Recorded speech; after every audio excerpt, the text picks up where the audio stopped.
Hello friends, welcome back to my channel. Second chance to love you matter का part 6 लेकर आई हूँ। तो चलिए बिना किसी देरी के इस पार्ट को स्टार्ट करते हैं। पिछले पार्ट में हमने देखा था ईवो के फ्रेंड्स ने ईवो को उसकी वाइफ के साथ डिनर के लिए इनवाइट किया था और जिसके बाद ईवो भी उस प्लेस पर पहुँच गया था जहाँ की उन लोगों को डिनर करना था। इसके बाद ईवो के फ्रेंड्स शाहजहान की वीडियो को देखकर बहुत ज़्यादा शॉक्ड हो गए थे और अब उन्हें यकीन हो गया था कि ईवो ऐसे ही अपनी वाइफ के बारे में डींगे नहीं मारता था, क्योंकि उसकी वाइफ सच में बहुत ज़्यादा ब्यूटीफुल है और बिल्कुल एक एंजल की तरह है। अब इसके बाद से हम स्टोरी को कंटिन्यू करेंगे। जब ईवो के फ्रेंड्स शाहजहान को घूर घूर कर देख रहे थे तो इससे ईवो को जेलसी फील हो रही थी, लेकिन ईवो ये भी देख सकता है कि उसके फ्रेंड्स इस बात को एक्सेप्ट कर रहे हैं कि शाहजहान के कंपैरिजन में कोई और नहीं हो सकता है। इसके बाद ईवो जाकर अपनी जगह पर बैठ गया और उसने अपने गेर को भी अपने पास में ही बैठा लिया। इसके बाद ईवो ने अपने बाकी फ्रेंड से पूछा, लीसी कहाँ है? ईवो चारों ओर देखता है लेकिन उसे आसपास लीसी नहीं दिखाई देता है, इसीलिए उसने ये बात अपने फ्रेंड से पूछी थी। ईवो को अभी भी वो दिन याद है जब पिछली लाइफ में उसके अंकल ने उससे उसका बिजनेस ले लिया था, तो इस बारे में लीसी को सबसे पहले पता चला था। लेकिन ईवो की मदद करने की जगह लीसी ने ईवो को उसके ही हाल पर छोड़ दिया था और बिल्कुल ऐसा दिखावा किया था जैसे कि उसने कुछ देखा ही ना हो। इससे पहले कि ईवो के क्वेश्चन का कोई जवाब दे पाता, उस क्यूब का डोर खुलता है और वहाँ से लीसी अंदर आता है। कुछ सेकंड बाद एक पतला और प्रेग्नेंट गेयर भी उसके पीछे आता है।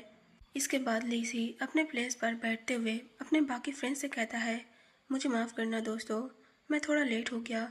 इतना बोलकर वो सभी की ओर देखने लगा। उसने अपने उस गेयर की ओर भी देखने की जहमत नहीं उठाई जो कि अभी भी उसके पीछे ही था। शाहजहान ने भी उस गेयर को देखा जो कि बहुत ज़्यादा पतला था और डरपोक लग रहा था।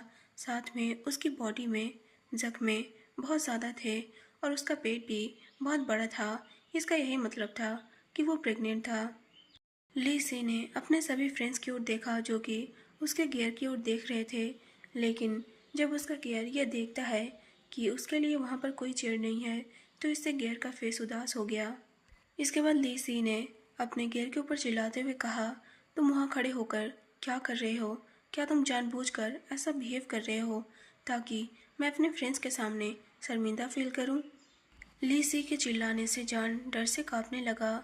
जान को अभी भी अच्छी तरीके से ये याद है कि महीनों पहले उसकी लाइफ कैसे हुआ करती थी। उसे उम्मीद नहीं थी कि उसकी ही तरह एक और भी गियर की लाइफ बिल्कुल उसकी ही तरह होगी, जिसे कि इतना ज़्यादा टॉर्चर किया जाता होगा।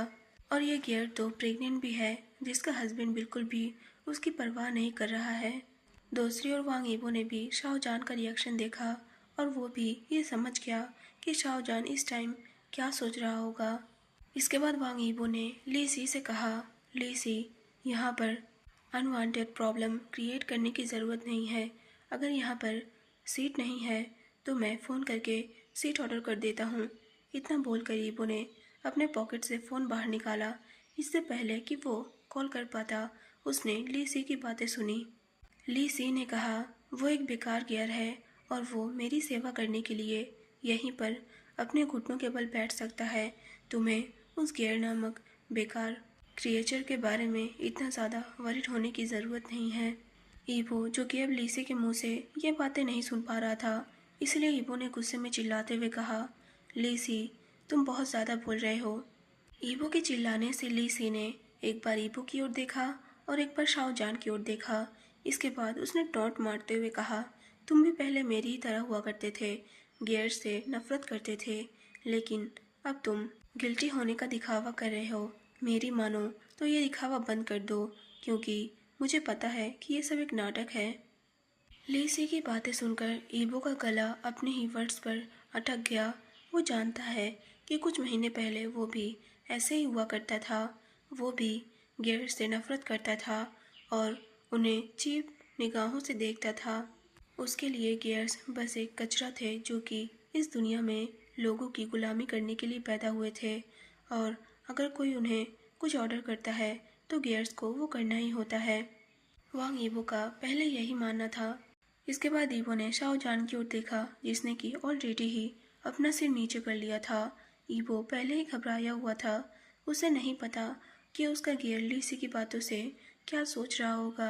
इसके बाद हम देखते हैं शाहजहान अचानक अपने प्लेस से उठकर खड़ा हो गया और जिसकी वजह से ईबो भी घबरा कर खड़ा हो गया। ईबो का फेस पीला हो गया था।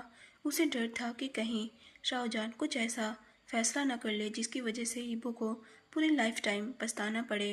वो जानता है कि वो पहले एक अच्छा हस्बैंड नहीं था और उसने शाहजहान के साथ बहुत बुरा बिहेव किया, लेकिन उसे यकीन नहीं है कि जब शाहजहान उसे छोड़ देगा तो उसकी लाइफ कैसे कंटिन्यू रहेगी, वो आखिर शाहजहान के बिना कैसे जिएगा। इसके बाद ईबो हकलाते हुए कहता है, जान जान प्लीज़ प्लीज़ मुझे एक्सप्लेन करने का मौका दो। मुझे पता है कि मैं। इससे पहले कि ईबो और कुछ कह पाता, शाहजहान ने ईबो की ओर देखते हुए कहा, मुझे पता है कि तुम क्या कहने की कोशिश कर रहे हो और तुम्हें कुछ भी कहने की ज़रूरत नहीं है। मैं तुम्हें समझता हूँ। मैं तो बस ये चाहता हूँ कि ये गियर मेरे प्लेस पर बैठे और मैं खड़ा रहूँगा। मैं इसमें ही ठीक हूँ। इतना बोलकर शाहजहान ने एक और वर्ड नहीं कहा और जिसे सुनकर ईबो को राहत फील हुई। भले ही वांग ईबो की घबराहट कम हो गई थी, लेकिन फिर भी ईबो अंदर ही अंदर वरीड था और दूसरी ओर लीसी अपने फ्रेंड को देखकर शॉक था। वो जहाँ बैठा था उसी जगह पर बिल्कुल जम गया था। उसने कभी उम्मीद नहीं की थी कि वांग ईबो जो कि कभी इस तरीके से बिहेव करेगा। वो तो पहले गियर्स को चीप समझता था, लेकिन अभी एक गियर के लिए वो अजीब ही बिहेव कर रहा था। वो एक गियर के लिए इतना ज़्यादा डर गया था कि वो कुछ समझ भी नहीं पा रहा था और यहाँ तक कि उस गियर के लिए वांग ईबो खुद को गलत ठहरा रहा था। इसके बाद ईबो अपनी सीट से खड़े होते हुए शाहजहां से कहता है, तुम यहाँ पर बैठो, मैं दूसरी सीट लाता हूँ, तुम्हें खड़े होने की ज़रूरत नहीं है। ईबो की बात पर शाहजहां ने हाँ में अपना सिर हिलाया। इसके बाद वो ईबो के प्लेस पर बैठ गया और उसने उस प्रेग्नेंट गियर की ओर देखकर अपने चेयर पर बैठने के लिए इशारा किया जहाँ की वो पहले बैठा हुआ था। वो गियर जो कि पहले तो थोड़ा हिचकिचाया, लेकिन फिर वो जाकर जान के प्लेस पर बैठ गया और उसने धीरे से शाहजहां को थैंक्स कहा। दूसरी ओर चांद जो कि उस गियर की आवाज़ को सुनता है और वो ये फील कर सकता है कि उस गियर की आवाज़ कर्कश है। उसे ये यकीन नहीं है कि उस गियर को किस तरीके के टॉर्चर से गुजरना पड़ रहा होगा, लेकिन वो ये जानता है कि जो कुछ भी हो रहा है वो बिल्कुल भी अच्छी बात नहीं है। वो सच में इस गियर की मदद करना चाहता है। उसने कभी उम्मीद नहीं की थी कि वांग ईबो के ऐसे भी फ्रेंड्स हो सकते हैं जो कि गियर को इतने बुरी तरीके से ट्रीट करते होंगे, लेकिन फिर वो उसके फ्रेंड्स को भी दोष नहीं दे सकता क्योंकि इस वर्ल्ड में बहुत से ऐसे आदमी हैं जो कि गियर्स को बिल्कुल भी पसंद नहीं करते और गियर्स को चीप समझते हैं। इस दुनिया की लॉ क्लेम्स भी ये दावा करती हैं कि वो सभी को प्रोटेक्ट करेंगी, लेकिन जब बात ऐसी लोगों की आती है तो लॉ भी अपनी प्रोटेक्ट करने वाली बात भूल जाती है। भले ही इन गियर्स को कितना भी टॉर्चर किया जाए या फिर टॉर्चर की वजह से उनकी मृत्यु भी हो जाए, तब भी लॉ कुछ भी नहीं बोलती है और आखिरकार उस टॉर्चर से हुए डेथ को एक एक्सीडेंटल डेथ घोषित कर दिया जाता है। शाहजहां सोचता है कि अगर हो सकता तो वो सभी गियर्स की हेल्प करता जो कि बाकी लोगों द्वारा टॉर्चर किए जा रहे हैं और वो लोगों की मेंटेलिटी बदल देता। वो लोगों को ये बताता कि गियर्स भी एक इंसान है, उन्हें भी दर्द फील होता है, वो भी दूसरों की तरह हर्ट होते हैं और उन्हें भी सैड फील होता है, उनकी भी फीलिंग्स है और उनके पास भी दिल है जो कि टूटता भी है। अब हम उसी डिनर टेबल पर देखते हैं जहाँ की माहौल बिल्कुल शांत था। कोई भी एक भी वर्ड नहीं बोल रहा था, लेकिन हाउडू, सी लोंग और मीजुन तीनों अपने दोस्त ली सी को तीखी नज़रों से देख रहे थे। तीनों ने उम्मीद नहीं की थी कि उनकी मुलाकात आखिरकार ऐसे जाकर खत्म होगी।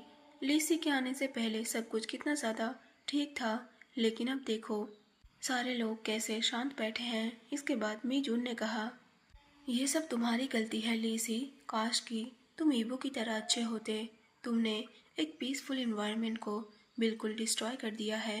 तुम बहुत हार्टलेस हो। मीजुन जो कि काफ़ी ज़्यादा गुस्सा था, लेकिन हाउ डू ने उसके हाथ को पकड़ लिया जिससे मीजुन को थोड़ा बेहतर फील हुआ और वो खुद को थोड़ा शांत करता है। थोड़ी देर बाद वांग ईबो भी एक एक्स्ट्रा चेयर लेकर वहाँ पर वापस आया और वो शाहजहां के पास बैठ गया। इसके बाद उन लोगों ने जो खाना ऑर्डर किया था उसे भी सर्व किया गया। हम देखते हैं शाहजहान ईबो से बात करने की जहमत नहीं उठाता है और वो अपने पास बैठे गेर को खाने में मदद करता है। ईबो भी जान से एक भी वर्ड नहीं कहता है। वो जानता है कि उसकी वाइफ ही उस गेर के बारे में वरीड है और अब ईबो को बस एक ही काम करना है, वो है अपने दोस्त ली सी से बात करना। वो अपने फ्रेंड ली सी से इस बारे में बात करेगा ताकि उसका फ्रेंड अपने गेयर के साथ अच्छा बिहेव करे, क्योंकि ये कंटिन्यू नहीं रह सकता। अब हम दूसरी ओर देखते हैं, थोड़ी देर बाद वो प्रेग्नेंट गेयर अपने प्लेस से उठा और वो वॉशरूम में चला गया। शाहजहान भी कुछ मिनट बाद अपनी जगह से उठा और वो भी उस गेयर के पीछे पीछे वॉशरूम में चला गया। अब हम वॉशरूम का सीन देखते हैं। शाहजहान ने उस गेयर से बात करते हुए कहा, मेरा नाम शाहजहान है, क्या मैं जान सकता हूँ कि तुम्हारा नाम क्या है? उसे आंसर करते हुए उस गेयर ने कहा, मेरा नाम लू बाई है और मैं शॉक्ड हूँ कि तुम मेरे साथ इतना अच्छा बिहेव क्यों कर रहे हो। लू बाई ने आंसर तो किया था, लेकिन साथ में उसने एक क्वेश्चन भी किया था। उसे आंसर करते हुए शाहजहान ने कहा, कुछ नहीं, बस मैं चाहता था तुम्हारी मदद करना, क्योंकि तुम्हें मदद की ज़रूरत थी। अगर मैं अपने हस्बैंड से पूछूंगा तो वो ज़रूर तुम्हारी और भी हेल्प करेगा। शाहजहान वांग यीबो पर बहुत ज़्यादा विश्वास करता था और वही जानता है कि अगर वो अपने हस्बैंड से कहेगा तो उसका हस्बैंड इस गेयर की हेल्प ज़रूर करेगा। वो अपने हस्बैंड पर इतना भरोसा तो करता है। लू बाई ने अपने सामने खड़े उस गेयर की ओर देखकर एक स्माइल की, लेकिन उसकी स्माइल उसके आइज तक नहीं पहुंच रही थी। इसके बाद लू बाई ने शाहजहान से कहा, तुम बहुत भोले हो और तुम उस पर्सन पर बहुत ज़्यादा भरोसा करते हो जिसे कि तुम अपना हस्बैंड कहते हो। ऐसा लगता है कि तुम सच नहीं जानते, क्योंकि आदमी बहुत बेवकूफ़ होते हैं और वो गेयर से नफरत करते हैं, लेकिन इसमें उनकी भी कोई गलती नहीं है, क्योंकि हम ही गेयर के रूप में पैदा होते हैं और हमारी किस्मत ही ऐसी होती है। लू बाई, जो कि बहुत ज़्यादा बात कर रहा था, अचानक से लू बाई ने अपना मुंह ढक लिया और वो खांसने लगा। लू बाई ने सोचा कि वो देख सकता है कि ये गेयर वांग यीबो पर कितना ज़्यादा भरोसा करता है, लेकिन लू बाई जानता है वांग यीबो किस तरह का आदमी है। वो वांग यीबो से पहले भी कई बार मिल चुका है और वो जानता है कि वांग यीबो भी उन्हीं एनिमल्स की तरह है जो कि गेयर्स के साथ अच्छा बिहेव नहीं करते हैं। अब वांग यीबो उस भोले गेयर को अपने जाल में फंसा रहा है और उससे झूठ बोल रहा है ताकि वो उस गेयर के साथ छेड़खानी कर सके। उसे इस गेयर को समझाने के लिए कुछ समझदारी भरी बातें करनी चाहिए, इससे पहले कि बहुत देर हो जाए। इसके बाद लू बाई ने फिर से बोलना स्टार्ट किया, मैं तुम्हें एक बड़े भाई की तरह सलाह दे रहा हूँ। वो आदमी जिसे कि तुम हस्बैंड कहते हो, वो एक बैड न्यूज़ है। वो तुमसे झूठ बोल रहा है और अच्छा होने का दिखावा कर रहा है। जल्दी हो या बाद में वो अपना असली रूप तुम्हें दिखाएगा। इससे पहले कि बहुत देर हो जाए, बेहतर होगा कि तुम एक कदम पीछे हट जाओ। उसकी बात सुनकर जान इससे पहले कि कुछ कह पाता, लू बाई वहाँ से चला गया। दूसरी ओर शाहजहान, जो कि अब उस वॉशरूम में अकेला रह गया था, उसे सच में उस गेयर के लिए चिंता हो रही थी।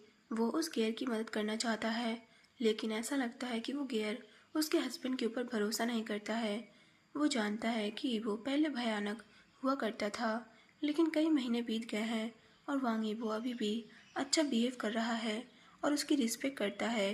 वो ये महसूस कर सकता है कि उसका हस्बैंड अब पहले जैसा नहीं रहा है, वो एक अच्छा इंसान बन गया है।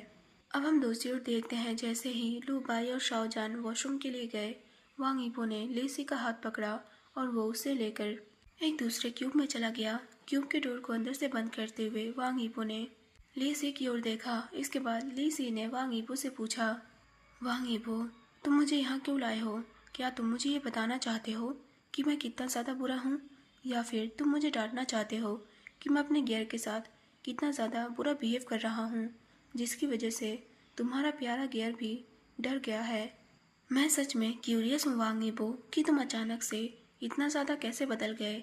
मेरे सामने जो पर्सन है वो वांग यीबो नहीं हो सकता जिसे मैं जानता हूँ। उसकी बात पर आ भरते हुए वांग यीबो ने कुछ देर तक अपने फ्रेंड को देखा। इसके बाद वांग यीबो ने बोलना शुरू किया, लीसी, तुम एक बच्चे नहीं हो और तुम अपनी लाइफ में अभी जो डिसीजन लोगे उसका असर तुम्हें फ्यूचर में दिखेगा। मैं तुम्हें अभी जो बताऊंगा वो तुम्हारी सोच नहीं है। मैं तुम्हें ये नहीं बताऊंगा कि मैं तुमसे नाराज़ हूँ या कुछ और, क्योंकि मुझे भी ये पता है कि कुछ समय पहले मैं भी तुम्हारे जैसा ही हुआ करता था। जैसे अभी तुम अपने गियर के साथ बिहेव कर रहे हो, मैं भी कुछ टाइम पहले ऐसे ही अपने गियर के साथ बिहेव करता था। मैंने उस पर्सन को कभी भी अपनी लाइफ में इम्पोर्टेंस नहीं दी, जिसे कि मैं हमेशा अपनी लाइफ की सैडनेस समझता था और ये समझता था कि उसकी वजह से मेरी लाइफ दुख से भरी है। मैंने कभी भी उस पर्सन की कद्र नहीं की और ना ही उसकी परवाह की। वो मेरे लिए कुछ भी करने को तैयार था और कभी भी वो अपने दायित्व से पीछे नहीं हटा। उसने मेरे लिए वो सब कुछ किया जो कि उसे करना चाहिए था, लेकिन आखिरकार मुझे इस बात का एहसास हो गया कि वो पर्सन कितना अच्छा है और वो पर्सन मेरे लिए बिल्कुल परफेक्ट है। लेकिन जब तक मुझे ये समझ में आया तब तक बहुत देर हो चुकी थी। मैं अपने लाइफ के उस इम्पोर्टेंट पर्सन को खो चुका था और कभी भी उसे वापस नहीं ला सकता था। मुझे पहले कभी इस बात का एहसास नहीं हुआ कि मैं जिस पर्सन को अभिशाप समझता था, जिस पर्सन से इतनी ज़्यादा नफरत और घृणा करता था, वो पर्सन ही मेरे लिए सबसे ज़्यादा अच्छा होगा और वही मेरे लिए सबसे परफेक्ट था। उस टाइम मैं उस पर्सन के लिए पछताता रहा, लेकिन फिर भी मुझे वो पर्सन नहीं मिला क्योंकि तब तक बहुत देर हो चुकी थी। इसके बाद दीपू ने थोड़ा सा ब्रेक लेते हुए कहा, अब मेरे पास सब कुछ सही करने का एक और मौका है और मैं ऐसा कर रहा हूँ। तुम मेरे दोस्त हो और मैं नहीं चाहता कि तुम गिल्ट और रिग्रेट में डूबो, जिसे तुम अभी चीप और ख़राब समझते हो। अगर तुमने एक बार उसे खो दिया तो तुम्हें इस बात का एहसास होगा कि वो पर्सन तुम्हारे लिए कितना ज़्यादा इम्पोर्टेंट था। लेकिन तब तक बहुत देर हो चुकी होगी और तुम्हें पछता कर भी कुछ नहीं होगा। लीसी, ये तुम्हारा डिसीजन है, तुम अभी सही कर सकते हो। अभी जो हो रहा है उसे ठीक करो। काश मुझे पता होता वाली स्थिति में मत फंसो। जब तक लीसी को होश आया तब तक वांग ईबो पहले ही उस क्यूब से जा चुका था और अब लीसी उस क्यूब में अकेला था। वो थोड़ा शॉक्ड था और थोड़ा कंफ्यूज भी था। सोच रहा था कि उसका फ्रेंड किस बारे में बात कर रहा था। अभी उसका फ्रेंड जिस बारे में बात करके गया है, उसकी आवाज़ से ही और उसकी फीलिंग से ही ऐसा लग रहा था कि वो रिग्रेट और गिल्ट से भरा हुआ है। और ऐसा लगता है कि ईबो ने अभी जो कुछ भी कहा है उन सारी चीज़ों को ईबो ने फील किया है। इसके बाद ली सी ने बड़बड़ाते हुए कहा, ऐसा क्यों लग रहा है वांग ईबो कि तुमने मरकर रीबर्थ लिया है। लेकिन फिर भी ली सी ने वांग ईबो की बातों के बारे में ध्यान से सोचा। अब हम थोड़ा सा यहाँ से ली सी और लूबाई की स्टोरी जान लेते हैं। ली सी लूबाई और लूबाई की छोटी बहन लू कियांगर के साथ बड़ा हुआ था। तीनों हाई स्कूल में साथ पढ़ते थे और ली सी ने फाइनेंस चूज़ किया था। जब लीसी अपनी यूनिवर्सिटी में हुआ करता था तब लीसी की फैमिली कुछ ऐसा ही काम किया करती थी और लीसी अपने फैमिली का अगला उत्तराधिकारी होने वाला था। लीसी को अभी भी ये अच्छी तरीके से याद है कि जब वो सीनियर हाई स्कूल में था तब उसके रिजल्ट काफ़ी ज़्यादा अच्छे थे। यहाँ तक कि लू बाई जो कि एक गेयर था, उसका रिजल्ट भी बहुत ज़्यादा अच्छा था। लेकिन लू बाई की सिस्टर लू कियांगर इतनी ज़्यादा लकी नहीं थी और वो एग्ज़ाम में फेल हो गई थी। लीशी हमेशा से ही लू कियांगर को पसंद करता था। दूसरी ओर ली फैमिली के लिए एक अच्छी यूनिवर्सिटी ढूंढना मुश्किल नहीं था और इसके बाद लीसी भी उस यूनिवर्सिटी में एडमिशन ले लेता है। दूसरी ओर लू बाई जिसका रिज़ल्ट बहुत ज़्यादा अच्छा था लेकिन उसे उस यूनिवर्सिटी में एडमिशन नहीं दिलाया गया क्योंकि सबका ये मानना था कि एक गियर को पढ़ने देना सिर्फ एक बर्बादी है। वो चीज़ों को बर्बाद करेगा, भले ही उसका रिज़ल्ट कितना भी अच्छा हुआ हो, लेकिन वो लू बाई को पढ़ने नहीं दे सकते हैं। और एक बात ये भी थी कि लू फैमिली इतनी ज़्यादा अमीर नहीं थी कि अपने दोनों बच्चों को एक ही यूनिवर्सिटी में, वो भी इतने महंगी यूनिवर्सिटी में पढ़ा सके। इसके बाद लू फैमिली ने लू बाई की छोटी सिस्टर लू कियांगर को यूनिवर्सिटी जाने के लिए चूज़ किया, जो कि ऑलरेडी ही अपने एग्ज़ाम में फेल हो चुकी थी। लेकिन उन्होंने लू बाई को इससे ज़्यादा पढ़ने का चांस नहीं दिया। दूसरी ओर लीसी जो कि ये जानकर काफ़ी ज़्यादा खुश था कि वो और लू कियांगर एक ही यूनिवर्सिटी में पढ़ेंगे। इसके बाद लीसी अपनी यूनिवर्सिटी के फर्स्ट डे लू कियांगर को लेने उसके अपार्टमेंट में पहुंचा तो उसकी मुलाकात लू बाई से हुई, जिसे कि यूनिवर्सिटी में एडमिशन नहीं दिलाया गया था। ली सी ने लू बाई से लू कियांगर और उसके मॉम एंड डैड के बारे में पूछा कि वो लोग कहाँ गए हैं। तो लू बाई ने ली सी को बताया कि उसके मॉम एंड डैड और लू कियांगर कुछ ज़रूरत की चीज़ें खरीदने के लिए लू कियांगर के साथ शॉपिंग मॉल गए हैं, क्योंकि अब कियांगर यूनिवर्सिटी में जाने वाली थी, इसीलिए उन्हें बहुत सारी नई चीज़ों की ज़रूरत थी। लू बाई, जो कि पहले से ही ली सी के लिए फीलिंग्स रखता था, आज जब वो दोनों अपार्टमेंट में अकेले थे तो लू बाई ने ये डिसाइड किया कि वो ली सी के सामने अपनी फीलिंग्स एक्सेप्ट करेगा और उसे प्रपोज करेगा। और उसने बिल्कुल ऐसा ही किया। लेकिन लू बाई ने उम्मीद नहीं की थी कि ली सी उसके सामने उसे ऐसे प्रपोज करेगा, इसीलिए उसने बहुत ही बुरी तरीके से रिजेक्ट कर दिया और उसे ये भी बताया कि वो उसकी बहन लू कियांगर को पसंद करता है। उस दिन लू बाई का दिल टूट गया था, लेकिन फिर भी उसने इस चीज़ को एक्सेप्ट कर लिया। वो अपने दिमाग में ये सोचता है कि वो एक गियर है और भला ली सी उससे कैसे प्यार कर सकता है। दूसरी ओर उसकी बहन लू कियांगर, जो कि एक गियर नहीं है, वो एक लड़की है, वो ब्यूटीफुल है और यहाँ तक कि इतने फेमस यूनिवर्सिटी में पढ़ने जा रही है, वही ली सी के साथ रहने की हकदार है। लू बाई और ली सी दोनों अभी भी अपने ही अपार्टमेंट में थे और उन दोनों के पास लू बाई के मॉम एंड डैड और लू बाई की सिस्टर लू किंगयांग की मौत की खबर पहुंचने में ज़्यादा देर नहीं लगी। उन दोनों को ये खबर मिली थी कि लू कियांगर और लू कियांगर के मॉम एंड डैड, जो कि चीज़ें खरीदने गए थे, उन लोगों को रास्ते में लूट लिया गया था और वहीं पर मार दिया गया था। लेकिन लू बाई ने कभी भी ये उम्मीद नहीं की थी कि ली सी उससे नफरत करने लगेगा और उसके मॉम एंड डैड और उसके बहन के मरने की वजह उसे बताएगा। ली सी ने लू बाई के ऊपर यह आरोप लगाया कि ली सी ने लू बाई का प्रपोजल एक्सेप्ट नहीं किया था, इसीलिए लू बाई ने जानबूझकर अपनी सिस्टर को मार डाला है, क्योंकि ली सी का ये कहना था कि लू बाई ने ही उन रॉबर्स को हायर किया था ताकि वो उसकी बहन को मार सकें। ऐसे ही धीरे धीरे ली सी लू बाई से बहुत ज़्यादा नफरत करने लगा, क्योंकि लू बाई बहुत हद तक अपनी बहन लू कियांगर की तरह दिखता था। इसके बाद ऐसे ही टाइम बीतता गया और ली सी लू बाई के पास वापस आया ताकि वो उससे बदला ले सके। इसके बाद ली सी ने लू बाई से मैरिज कर ली और उसके साथ वो सारे भयानक काम किए जिसके बारे में उसने कभी सोचा था। तो गाइस, आज के लिए बस इतना ही। आप लोगों को ये पार्ट कैसा लगा कमेंट सेक्शन में ज़रूर बताना, और अगर वीडियो पसंद आया तो वीडियो को लाइक ज़रूर कर देना। और एक बात गाइस, मैं ये सोच रही थी कि क्यों ना मैं 2 दिन में एक पार्ट अपलोड करूं, क्योंकि मैं ये देख सकती हूँ कि इस एफ में कुछ खास रिस्पॉन्स नहीं आ रहा है। आप लोग इस बारे में क्या सोचते हैं कमेंट सेक्शन में ज़रूर बताना। फिर मिलते हैं इस एफ के नेक्स्ट पार्ट में, तब तक के लिए बाय बाय।